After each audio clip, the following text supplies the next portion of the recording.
May I speak to you of love? Now, what am I speaking of? All love, fundamentally, is the love of that, the love of God, the love of it, that is behind everything, all existence. All love is that. And you have that love inside of you because you came out of that place, that vastness, into conception in some woman's womb. But you came out of that place, and to that place, you, your consciousness, your intelligence and consciousness will return.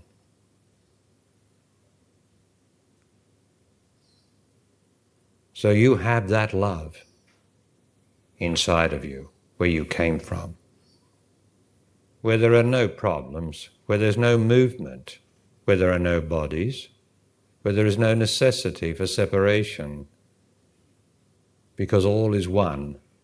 Although you have an individual consciousness, you cannot separate the part from the whole. So the part which is the individual consciousness is the part of the whole, and therefore cannot be separated from it. Now the reality is that you came out of that reality and you come into the rubbery matter of flesh.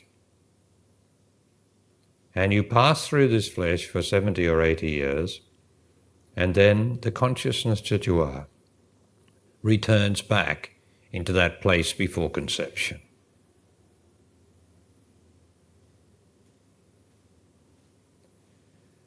That knowledge of that love is deep inside you, deep inside your body, underneath yourself. You can only love anything to the degree that you have a knowledge of this original love within you, the love of being one and not being many. So when you love an object, that object, and this is what this external world is for, you reflect off that object.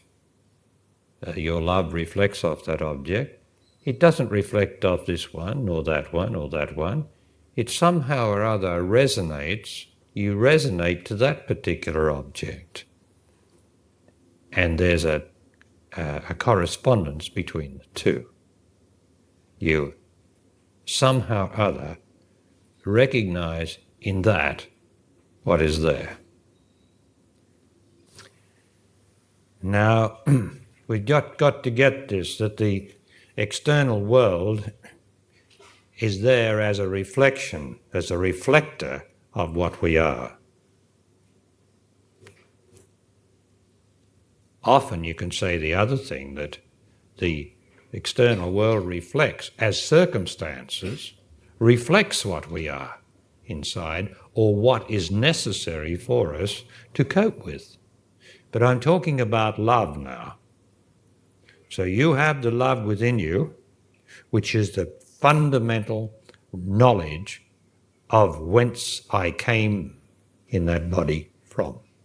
It is a place that you cannot imagine, you cannot visualize, and you cannot conceptualize. The fact is, it is in you. And that's the truth as well as the fact. It is inside you, deep down in your psyche, down the bottom of yourself, down here somewhere. And this resonance is extremely important in the truth, as it is in music, as it is in the voice. Resonance is very important wherever there is sound. So, and we're not talking of echo, we're talking of resonance, which an impulse comes from here. It resonates with something there, there's an object there, or it comes back from that, it's reflected off that object, and then it resonates back in here where you are, and you say, I'm attracted to that, or I love that, what I'm looking at, I love that. And this can happen with a friend. You know, to love being with a friend that doesn't go into what we would see between man and woman as sexual love. There's no friendship between man and woman that's real, but there is between man and man, or woman and woman. So we got a resonance here. So this reflection here somehow or other sends back something. I've got something going out of me here. It hits against this object there, and it comes back to me, and I resonate off that reflection. And that's how I know. It reminds me in some way or other of whence I came. That where I came from. Somehow or other, I am reminded of whence I came through that resonance. And it has its origins, of course, that it's resonating off my knowledge of where I came from, that vast, indivisible place of consciousness, let's call it. But what has to happen is that it's got to come through myself, for we're talking about stuff down here, and everything down here, the knowledge of God or anything or beauty, has to come through myself. And often myself is a resistance, or myself translates beauty, which is the difficulty here. In this existence, it translates beauty wherever it concerns the opposite sex. It translates it into sex.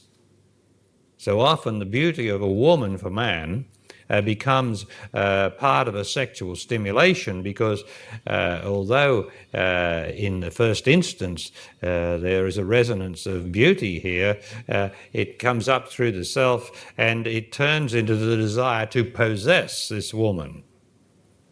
Now, sex is the desire to possess. So have you got it? The object outside is purely a reflection that reflects off your own self-knowledge of whence you came. Right? You can talk about it later, but I'll just give you the outline. You can ask me questions. Now, the self consists of individuality, a person, which is whose mainspring is sex. But sex is really love. Only it's got an individual drive in it, a selfish drive in it. And so sex, although it is love, has a selfishness in it, as I say, the desire to possess the other. Because all men in their sexual drive, want to possess the woman. They want to have power over the woman, even though they don't know that. That's what the sexual thing is, to have power over the woman, to have her submit, that she loves him so much that she submits to him. That's man's sexual drive, whether he knows it or not. Where really that drive should be the drive to master myself and to transform my sexual drive, which I am born with and cannot help, has to be turned into love, a massive undertaking indeed. Now for woman is a totally different creature to man. I know they say that man and woman are equal and all that, and that I don't know about equality, but they're not equal at all in any sense. They're different, right? Whether they're equal is up to someone else, but they're different. And in that lies the mystery of man's attraction to woman and woman's attraction to man. The aberration in between of woman's attraction to woman and man's attraction to man, I'm not going into at this time. I'm going into the one that is obvious, because you have a penis and she has a vagina, and that's where we're going to start with the reality of the sexual positioning of the bodies, right? The sexual elements in the bodies that make it possible to have a connection where the baby is made. The baby is not made in the anus, right? Between man and man. or woman and woman can't make babies. So we've got to start somewhere where the race comes out of, right? A woman's desire is not to possess man. This is when, I'm talking about woman's fundamental desire, right? Not now that she's been made a sexual creature and therefore her own worst enemy by man, but when her own immediacy, her love is to give, is not to possess at all. Her love is to give and to please man, because she is man's pleasure. So you can understand, if she is man's pleasure, and I'm talking without any interpretations, woman is man's pleasure. And so it necessarily follows that she must have pleasure in giving to him, giving everything to him. Everything she is, because she is love, where I come from, in her fundamental element, she is love. And her desire is to give everything, to be able to open up completely and utterly to the male principle. Well, that's what love is. Whereas man's drive is to possess her. In the first instance, is to possess her. In other words, because the sexual drive is by its nature to propagate the race, to make children, the sexual drive is to endeavour to fecundate her womb. That's the sexual drive. That's the fundamental of it. And he is right to do that. I mean, that's how it is. That's the drive. And she, of course, from the teenage, when she's a virgin, she, of course, has all sorts of dreams of this man being worthy of her to be able to open up completely, which is what the damsel thing is about, you know, and the man on the charger coming and sweeping her up, and she loves all this sort of stuff because that's romance to her, and it is romance, you know, but it's in the other place over here, in this world over here. But then she has all these wonderful dreams of opening up to him and being loved by him. That's the important, being loved by him. She's not fundamentally sexual unless man gets hold of her and sexes her up when she's very young, a child or something, and starts to get her sexually stimulated. Then, of course, she has sex because she has that capability of excitement in her sexual organs. And so from an early age, it is possible for her to start to get sexually trained. You know, the idea of man is to train a woman so that she gets sexually excited, like you train a dog, and you touch her here, you touch her there, and you get her sexually excited, and then she's ready for him to make love with. But that's not making love, that's got intent in it. It's got the intention to penetrate her in it. And that's not what love's about, although I understand, and we can all understand, that's the drive, is to penetrate her. So we've got two things going on here. One is the drive to penetrate her and to put the semen in there, and the other is to make love, which is the modern way of saying it, isn't it? Meaning of our times is to make love, not to make babies. And as I've mentioned to you that's all been done, 6 billion is about 5 billion too many. All right, so the population, and everybody can do it.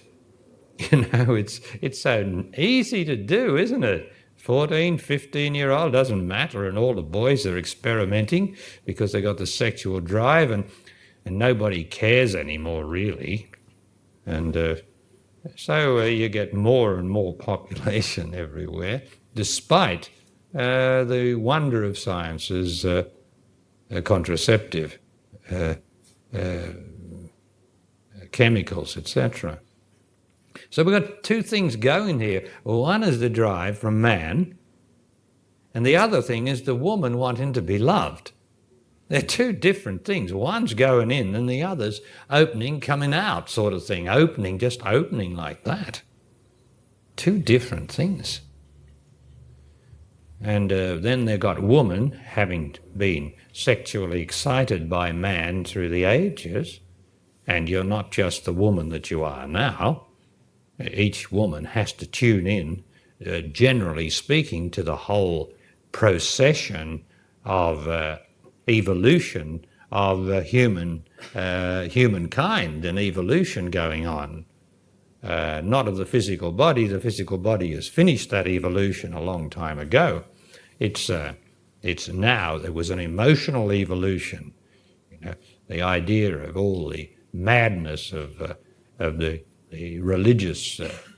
religious emotions was only necessary to break up the hardness that was in the bodies of men and women. And so religious emotion and all that stupidity of burning witches and emotional demonstration of the love of God or Jesus or Krishna or anything, all those things. That was purely emotion was necessary to break up the mentality of mankind. Yeah, from the Greeks, the Greeks were great thinkers, but great thinkers are not very emotional people.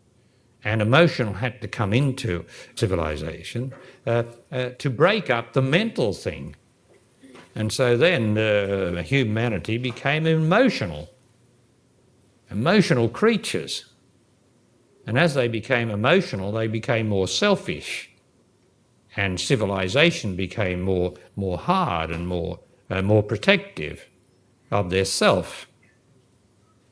And so civilization is a protection of ourselves. It's a big wall that's been put around, whereas once there was forest and you had to go and hunt for it and that. And there weren't so many of us, trying to get a feed, so there was plenty there for everybody. And then civilization put a wall around that where you don't have to hunt. You have to hunt less and less and less and less.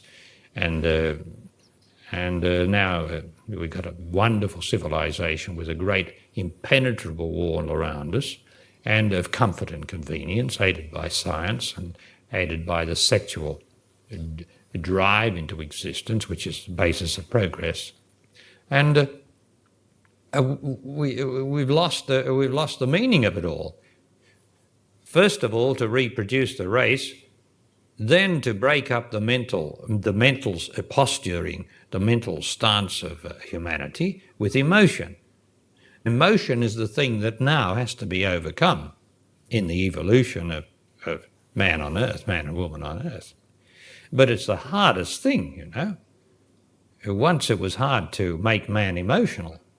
Once, I'm talking about millennia ago. Man was not emotional. And then he's been emotional for several thousands of years and reached its peak during the Christian era of emotionality.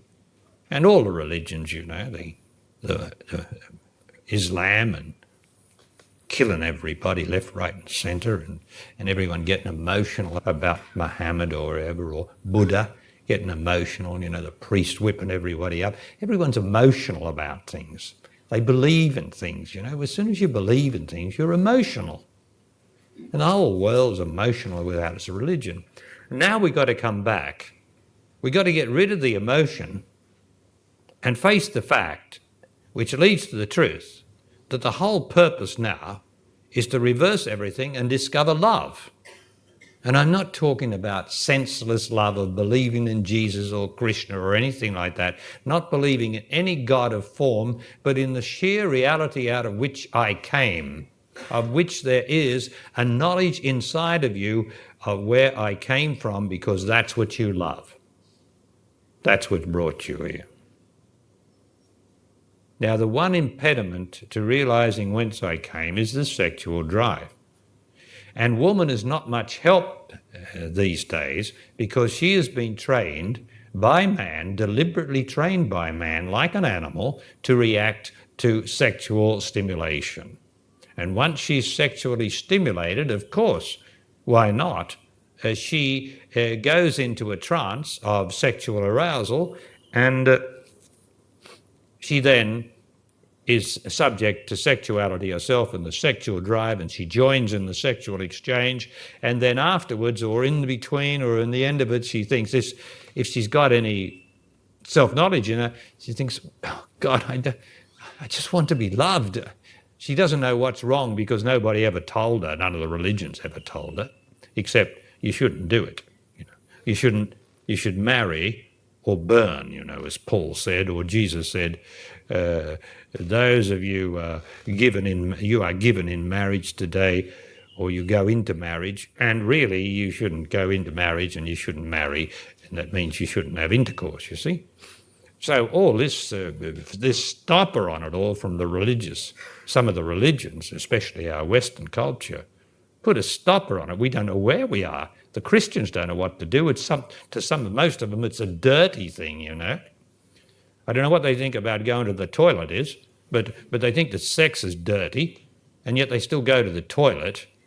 I mean, God, and all these believers are emotional. They're stupid. Belief is stupid. You've got to face the fact. Now, man's driving into woman, so woman, where I come from, is the hope of it all. She's the hope of all. She's the only one that can stop man's sexual drive and he can turn it into love, but she has to stop it. And while he can excite her sexually and arouse her sexually, she can't resist it. She will go down sexually. Now, I'm not talking about when she gets older, when she gets a little bit of maturity in her. I'm talking about the younger girls, right? And that's not to diminish the older ones, not at all. But there's a certain maturity comes into a woman when she gets past the menopause, for instance. But anyway, so we got woman is the hope of it all, of stopping man. And how does she do this? Well, she's got to know, what do you want? Do you want sex or do you want love? That's the fundamental question is coming at you, woman, and it's going to come after me, so it doesn't matter. I just happen to be one of the first that's ever said it all. That's my mission here, to introduce it, and then others will get hold of it, and I don't know whether they're going to corrupt it or what, but they will corrupt it, of course, unless it's their own knowledge, unless it comes from God realization. But what do you want? Do you want sex or do you want love? And of course the answer would, I'd like both, please. Well, fair enough. That's fair enough. But really, if you're going to do any good for us, you can't have both. You've got to have one. Although these things don't happen overnight, left and right. Boom, it's not like that. But I'm just going to make the point. So what's going to stop man's sexual drive? Because he's got all the answers. It doesn't matter what you say to him. He's cleverer than you because he's sexual. He can undermine you. He can do anything to convince you, to make you take the blame. He can do anything because you're a sucker, woman, because your fundamental nature is love. Unless, of course, you're promiscuous and you're worldly and you're streetwise, as they call, and all the rest of it. Well, I'm not talking to those people. So when a woman decides that I want love, she's had enough of the sex. And all women really have had enough of the sex, but they can't help it because they start to perform when man stipulates them for his own devices. She has to say no to stimulation, no. No, now quieten down, stop coming at me with an erection that is too hard and too evil in its urgency for self-satisfaction. You see, a woman can read a man by his penis.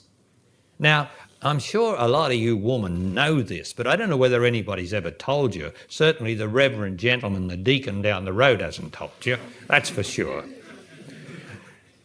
Woman is sensitive. She's so sensitive to love, and because the penis is fundamentally love, she can tell from a man's penis what his state is. But then she's so frightened of losing him that he'll never find a man who'll love her again. And I've told you this story before. The young girls that I know in their 20s have said this to me. Well, I'm frightened that I won't find another man to love me. And there they are looking beautiful, and 24.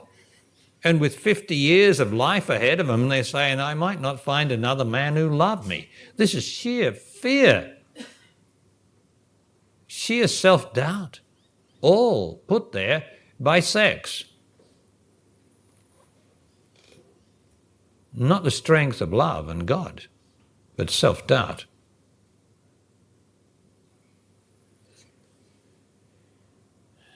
So a woman has to read a man, not unnecessarily by his penis when they haven't made love or anything, but she has to be sensitive to man, which means sensitive to love, and she should not give in to man when he is sexual.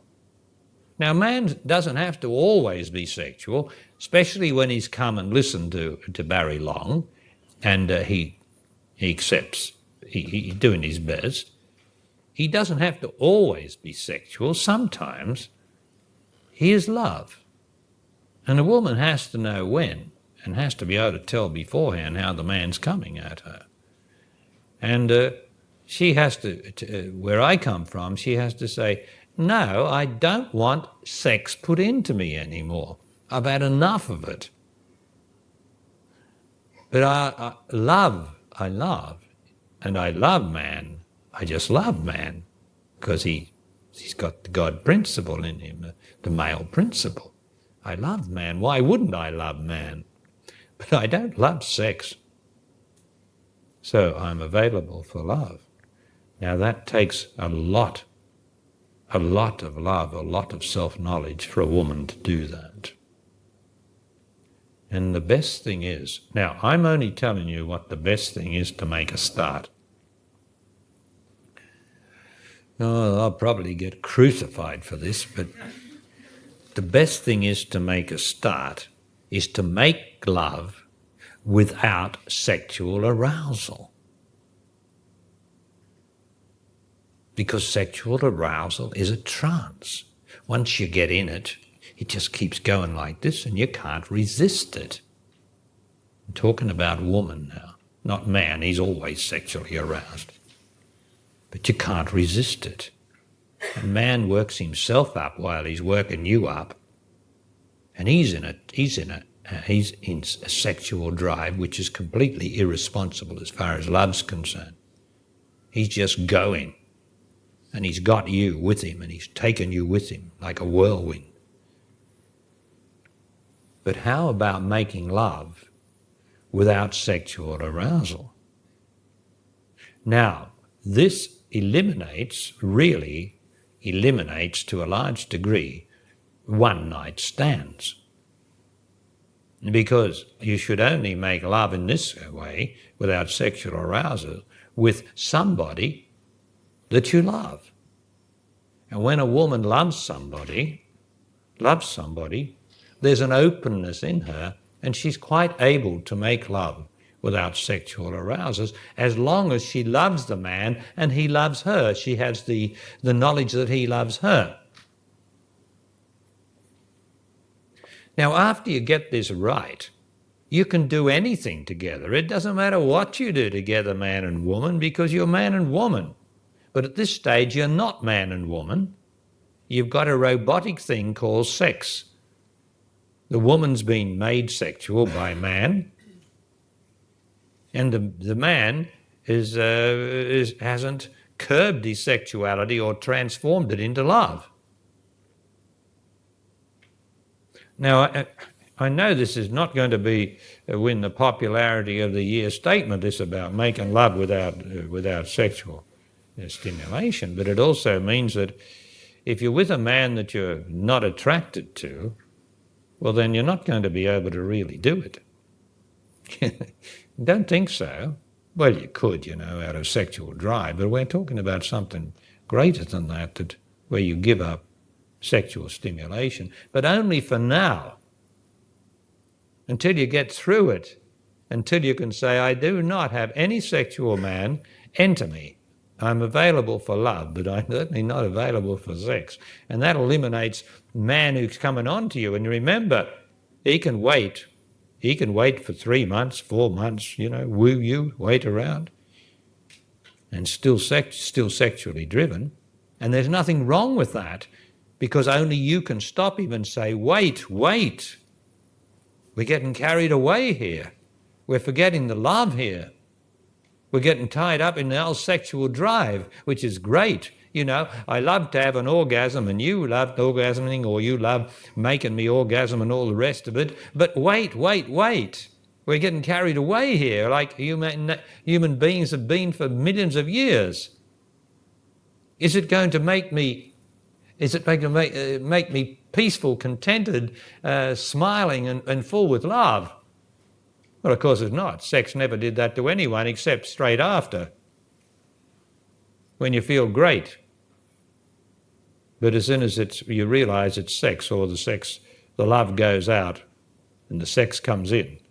Now, the demonstration of that is when you first met your lover and how you came together. You've heard me say this, the two bodies are made by God, and the self is pushed right down by both parties, and we're both on our best behaviour, and the bodies make love, and bodies can make beautiful love together where there is no self. Make beautiful love. And that goes on for, say, 4 weeks, 5 weeks, 6 weeks, perhaps. And then up comes the wrong word from one party or the other, and then the other party comes up defensively, and then they start having their first discussion or their first argument, and that means the self has now risen, and they are now growing apart, and they will make love less, fewer and fewer days, months, or whatever it is, or days or months, and they'll become familiar and casual, and they'll compromise with each other, because that's what mum and dad did, and that's what the whole world does. We will compromise. Whereas in love you say, no compromise. Where's it gone? Where's it gone?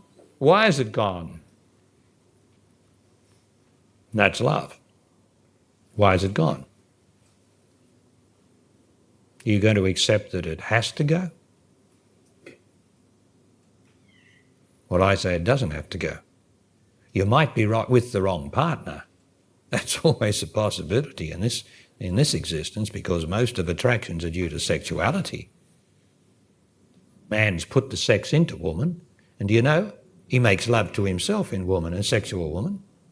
He's put himself as sexuality into a woman's body, and then he comes along, a different man, and makes love to himself in a woman's body because she's sexual. She's gyrating everywhere, she's doing everything for him that he wants. That's himself. There's got to be a stop to it where I come from. We got the woman as the only hope of us all. Can she say no to sex, but yes to love? And she has the self-knowledge, because she is 100% love, as you've heard my definition of woman and man.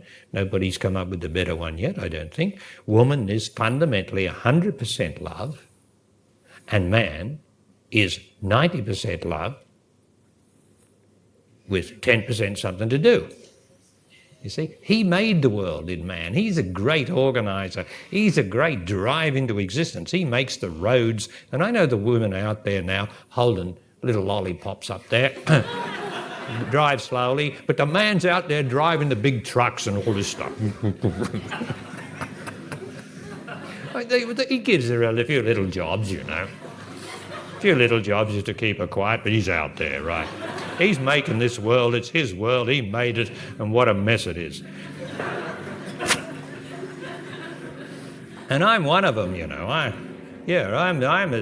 I'm as much at fault as any man, right? So I've contributed to it too. But now I'm endeavouring to